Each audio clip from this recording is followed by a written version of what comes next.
میرے محترم دوستو، بزرگوں، عزیز ہو، ہم جس طرح یہ بات جانیں اور تحقیق کریں کہ نماز کے فریضے کے ادا کرنے کا سنت طریقہ کیا ہے، اگر نماز یہ اسلام کا رکن ہے اور اسلام کا بنیادی فریضہ ہے، اگر یہ نماز سنت سے ہٹی ہوئی ہے تو اتنے نماز پر وعدے ہیں، یہ وعدے پورے نہیں ہوں گے، اس لیے کہ نماز قابل قبول نہیں ہے، نماز قابل قبول نہیں ہے۔ جس طرح فرائض میں اتباع سنت لازم ہے فرائض کی تکمیل کے لیے اور فرائض کو اللہ کے یہاں قبول کرانے کے لیے اور ان فرائض کے اثر کو ظاہر کرنے کے لیے، کیونکہ فرمایا کہ نماز یقینی طور پر منکرات سے روک دے گی۔ سنو بہت توجہ سے بات، فرمایا قرآن نے کہ نماز یقینی طور پر منکرات سے روک دے گی، لیکن جو نماز پڑھنے والے کو منکر سے نہیں روکتی، جو نماز پڑھنے والے کو منکر سے نہیں روکتی۔ عبداللہ بن مسعود فرماتے ہیں رضی اللہ تعالیٰ عنہ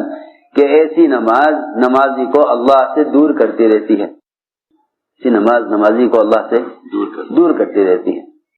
جس طرح نماز اللہ کے قرب کا ذریعہ ہے، ایسے ہی اللہ سے بعد کا بھی ذریعہ ہے۔ ہماری بات بہت توجہ چاہتی ہے، ہم نے ایک مثال پیش کی ہے، اس مثال پر اصل بات عرض کریں گے۔ ہم نے ایک مثال پیش کی ہے، اس مثال پر اگلی بات عرض کریں گے کہ نماز اگر سنت کے مطابق نہیں ہے تو یہ نماز مردود ہے اور یہ نماز اللہ سے دوری کا سبب ہے۔ ابن عباس اور عبداللہ بن مسعود دونوں فرماتے ہیں کہ جس شخص کی نماز اس کو منکر سے نہیں روکتی، اس کو چاہیے،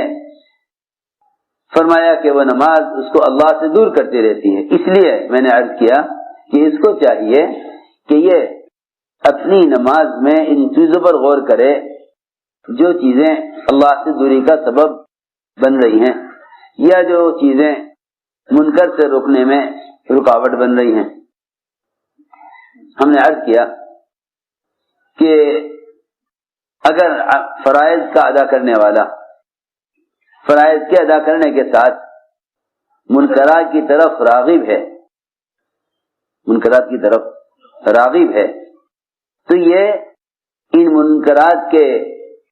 کرنے کا سبب نماز میں تلاش کرے کہ کون سا نماز کا جز بگڑا ہوا ہے جس کی وجہ سے یہ منکر ہوا ہے، نماز کا کون سا جز بگڑا ہوا ہے جس کی وجہ سے یہ منکر ہوا ہے، کیونکہ یہ تو یقینی بات ہے۔ آگے فرمایا وَأَقِمِ الصَّلَاةَ إِنَّ الصَّلَاةَ تَنْهَىٰ عَنِ الْفَحْشَاءِ وَالْمُنكَرِ، نماز کو قائم کرو یعنی درست کرو، جو نماز درست ہوگی وہ نماز منکر سے یقیناً روک دے گی۔ وَلَذِكْرُ اللَّهِ أَكْبَرُ، اور ذکر اکبر وہی نماز ہے جو نمازی کو منکر سے روک دے۔ آگے سنو، جس طرح فرائض کے اثرات کو ظاہر کرنے کے لیے ان فرائض کا سنت کے عین مطابق کرنا شرط ہے، اسی طرح دعوت اللہ، اس کو بھی محمد صلی اللہ علیہ وسلم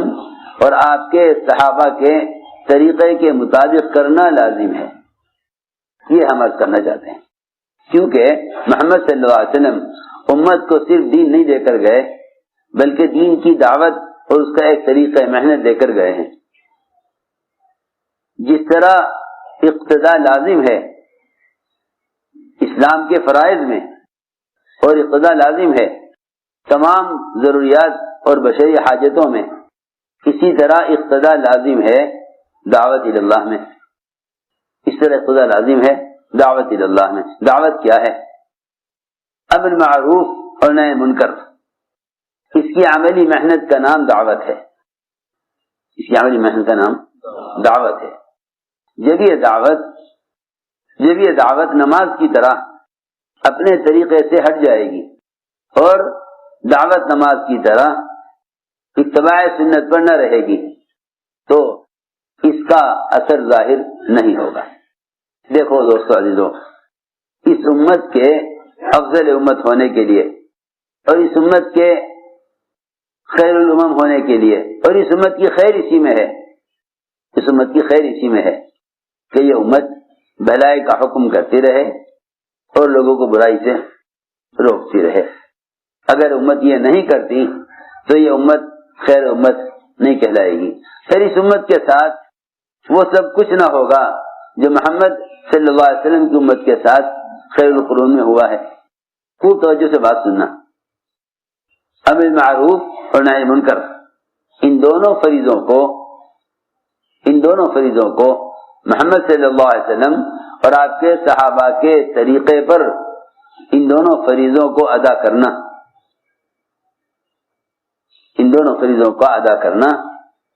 امر معروف و نہی منکر، ان دونوں فریضوں کو محمد صلی اللہ علیہ وسلم اور آپ کے صحابہ کے طریقے پر ادا کرنا، بس یہی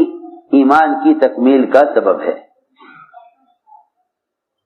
بس یہی ایمان کی تکمیل کا سبب ہے، یہی ایمان کی تکمیل کا سبب ہے۔ اس لیے کہ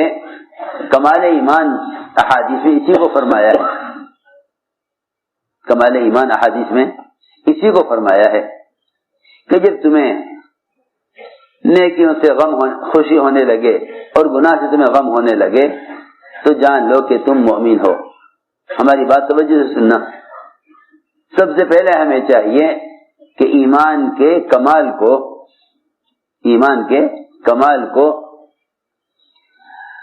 منکرات سے بچنے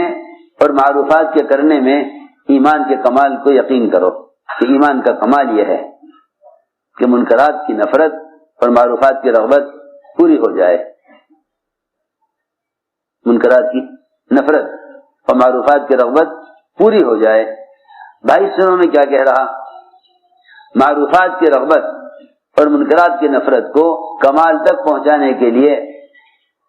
معروفات کی رغبت منکرات کی نفرت کو کمال تک پہنچانے کے لیے یہ دعوت کی محنت ہے۔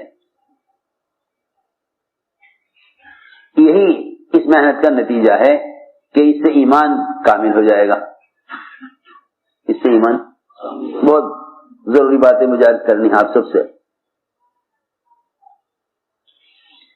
ایمان کی تکمیل کا سبب ہی یہی ہے، ایمان کی تکمیل کا سبب ہی یہی ہے کہ تم امر معروف اور نہی منکر ان دونوں فریضوں کو ایمان کی تکمیل کا سبب سمجھو اور ان دونوں فریضوں کو محمد صلی اللہ علیہ وسلم اور آپ کے صحابہ کے طریقے پر لے آؤ۔ بہت اہم بات مجھے کرنی ہے، امر معروف اور نہی منکر ان دونوں فریضوں کی ادائیگی کو سنت کے طریقے پر لاؤ، کہ ان کی ادائیگی کا سنت طریقہ کیا ہے۔ یہی وجہ بھی ہے کہ علماء نے لکھا ہے کہ جو شخص اپنے نفس کی اصلاح میں لگا ہوا ہے لیکن دوسروں کو بھلائی کا حکم نہیں کرتا اور دوسروں کو منکر سے نہیں روکتا، اس کا ایمان کامل نہیں ہوگا، اس کا ایمان کامل نہیں ہوگا۔ ایمان کی تکمیل قرآن اس میں بتلا رہا ہے، ایمان کی تکمیل قرآن اس میں بتلا رہا کہ تم بھلائی کا حکم کرتے رہو اور منکرات سے روکتے ہو، یہ